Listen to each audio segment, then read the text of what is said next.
இப்போ நிறைய காமெடியன்ஸ் நீங்க ஒர்க் பண்ணிட்டீங்க. கவுண்டமணி சந்தானத்தை ஆரம்பிச்சு இப்போ யோகி பாபு, ஆமா. சந்தானம் எல்லாரோடையுமே நீங்க ஒர்க் பண்ணிட்டீங்க. எல்லாத்துலயும். ஆமா. அவங்களுடைய ஒர்க்ல நீங்க பார்க்கும்போது வியந்திருக்கீங்களா? என்னப்பா இவங்க இப்படி பண்றாங்களே!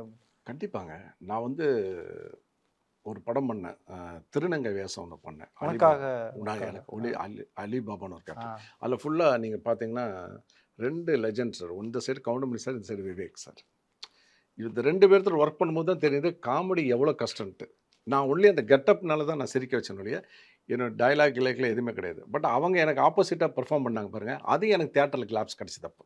அப்புறம் இன்னொரு அந்த படத்தோட வாய்ஸ், அந்த படத்துல குடுத்த வாய்ஸ் வந்து சிங்கம்புலி. சிங்கம்புலி அவர். ம். அது முன்னாடியே ம், சொல்லியிருக்கேன். ம். ஸோ இதெல்லாம் சேர்ந்து தான். நான் காமெடி பண்ணல.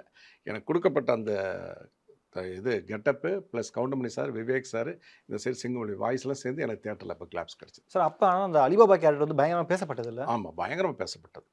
Okay, okay. ரொம்ப இப்ப எல்லா பத்திரிகையிலுமே அப்ப நியூஸ் தானே. இந்த மாரி ம், இது ம். இல்லாட்டி எல்லாத்துலயுமே வந்து அ கவுண்டமணி சார், விவேக் சாரோட சேர்ந்து மிகப்பெரிய தியேட்டர்ல கிளாப்ஸ் வாங்குறவரு என் பேர் போட்டு விஜய் விஸ்வநாத், திருநங்கையா நடிச்சு போட்டிருந்தாங்க அப்போ.